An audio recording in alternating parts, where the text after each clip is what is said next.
What's up everybody? Chana D, your Techno Dad here, and I got a great video for you today. Continuing on with my home theater basics series, we're going to talk about a question I get asked a lot of the time. Which speaker should I buy first? And we're going to get into it right after the jump.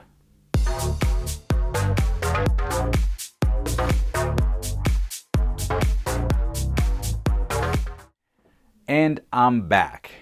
Okay, so I know there's a lot of people out there that are wanting to upgrade their home theater. They probably have like a Bose 5.1 system that's old and they want to get rid of it, or they have like a sound bar with a subwoofer or just the sound bar by itself and they want to get rid of that as well.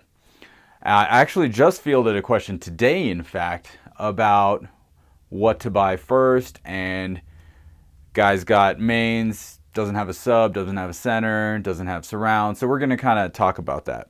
Well, first, let's get into what you guys have. Go ahead, comment down below. What do you got? What are you planning on upgrading? And, which order are you buying your things in? Because really, you can buy it in any order, but, I'll outline the most logical things first. Now let's talk about the illogical way that I did it. So I already had a 5.1 setup with little small clipped bookshelf speakers and a 10-inch subwoofer. So I wanted to upgrade everything. And I just kind of did it when I had the money. So I did my surround sound speakers first, which is kind of weird. But I did that first, and because that was also the lengthiest install, I had to rip up carpet, lay all the cabling around, and all that kind of stuff. So I did that first. Then I got the center channel. So those were the cheaper aspects. And then I was planning and saving up for some tower speakers, and then down the road I would replace the sub, since I already had a 10-inch sub. It wasn't really that big of a deal. Then Klipsch had this sale on floor standing speakers where if you buy 2 floor standing speakers, you get a free sub. So I luckily, somebody paid a wedding deposit and I was able to pick that up real quick. So it kind of all happened a little backwards. But I already knew exactly what I wanted. I wanted Klipsch floor standing speakers, and I was just kind of building up and building up and building up. And then I went ahead and upgraded my center channel again to the bigger 450C instead of the 250C that I had earlier. But anyway, that's what I did. And that's just because I already knew what I wanted and I already had a system, so it wasn't lacking in any kind of area. But if you're starting from scratch, this is what I'm going to outline. Okay, so first things first, we're going to look at main speakers. Main speakers meaning your left and your right channels. Sorry, your left and your right channels. What you got to figure out is what kind of budget you want. Do you want bookshelves? Do you want satellites? Do you want floor standers? So here's the thinking that I'm going to go about. If you get floor standing speakers, something that'll probably go as low as 40 Hertz, you probably won't need a sub for a little while. You can go without it. So that's your first decision. What size main speakers am I going to get? Am I going to get floor standers? If I am going to get floor standers, what's my woofer size? 6-inch woofer, 8-inch woofer?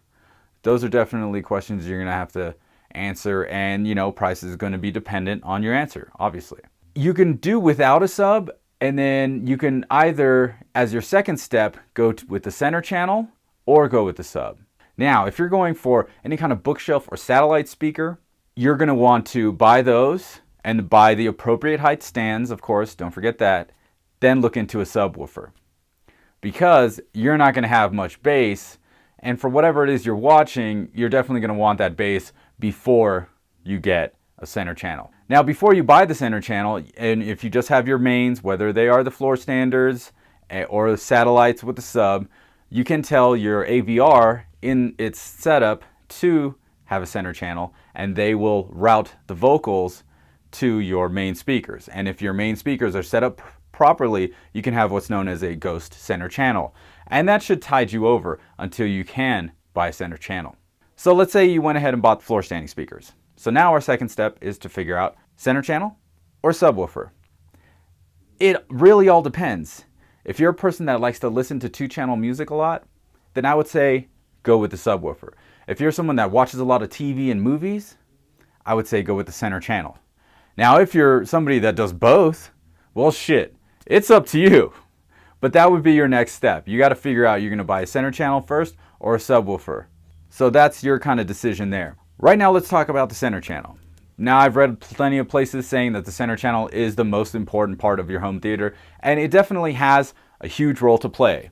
Not only does vocals come out of there, but anywhere from 60 to 80% of what's happening on screen is coming out of that center channel.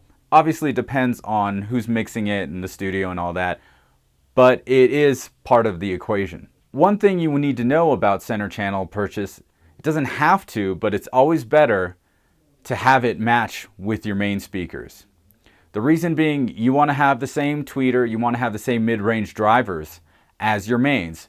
When the movie pans across and there's talking, you're going to have sound that pans across all three speakers, and you want that to be matched tonally, and they want to have the same kind of tonal signature, if you will. And that's what you got to look for when you're looking at a center channel. Another thing that you might want to look for in a center channel is it two-way or three-way? I personally have a 2.5-way center channel, and I notice it performs much better than a two-way center channel. And there are a few companies out there that do make three-way center channels, like JBL and SVS. So definitely look into those, because you're going to get a lot more information that the center channel can handle in the appropriate way. So when it comes to upgrading your subwoofer, one thing you want to remember is that anything 8-inch or lower is probably not going to be enough. You're going to want a 10-inch minimum with somewhere around 250 to 300 watts RMS. Now, should you go bigger? Of course you should. But it depends on your room. Like, I would recommend a 10 at the very minimum. 12 is good. 15 if you got the room and the extra cash, because they are pretty pricey, especially if you're looking for something with quality. If you are out there shopping for subwoofers, definitely check out SVS. They have some of the best subwoofers in the business. Putting a 15-inch subwoofer in a room that's 8x10 might be overkill. Just a little bit. So let's say you had a home theater in a box that came with a 6.5-inch subwoofer, and you wanted to go to a 10-inch subwoofer, but your listening area's got like somewhere around 3,000 cubic feet, and it opens up to a kitchen and might have some vaulted ceilings. You're not really going to get the impact that you're looking for because of your listening area. And for something like that, you would probably want a 12-inch, with at least 300-400 watts. So in like a small room, anything around 1,500 cubic feet, you would probably want to go with a 10-inch subwoofer. Something, like I said earlier, with around 250 to 300, maybe 350 watts RMS. That should be able to give you enough impact during those heavy movie scenes, or hear that kick drum in that concert video you're watching. Now, if you have a medium-sized room, somewhere between 1,500 and 3,000 cubic feet, you're probably going to want to step it up to a 12, and in this situation, a 15 might not be a bad idea. Another option is going dual 12, and a lot of new AVRs are going with a 2 subwoofer pre-outs, and their room correction software will appropriately assign all the settings for you. So that's pretty cool. Now, if you're going with anything over 3,000 cubic feet, you're going to want to put everything you got into a subwoofer. No, but seriously, you're going to want to have a lot of bass in that room to properly get the right impact and boom boom coming from that corner or wherever it is you're placing it. For your rear channels, depending on what your space is, you could go with monopoles, you could go with bipoles. I've had both. I like bipoles better. They distribute the sound in a 180-degree radius, as opposed to the monopole kind of shooting straight at you. I have a whole video about this. It was the video I did before, and I'll put a link in the description to that, or maybe even a card somewhere around here. So after surrounds, now we've got your 5.1 setup. That's your basic home theater setup. Now, if you were talking about getting surround back or Atmos, then I would say get those last, because Atmos is going to be quite an endeavor to figure out which speakers are going to work. Are you going to do Atmos modules on your mains and your rears? Are you going to try and cut out in the ceiling and mount ceiling speakers? Are you going to check out SVS's prime elevation speakers for Atmos.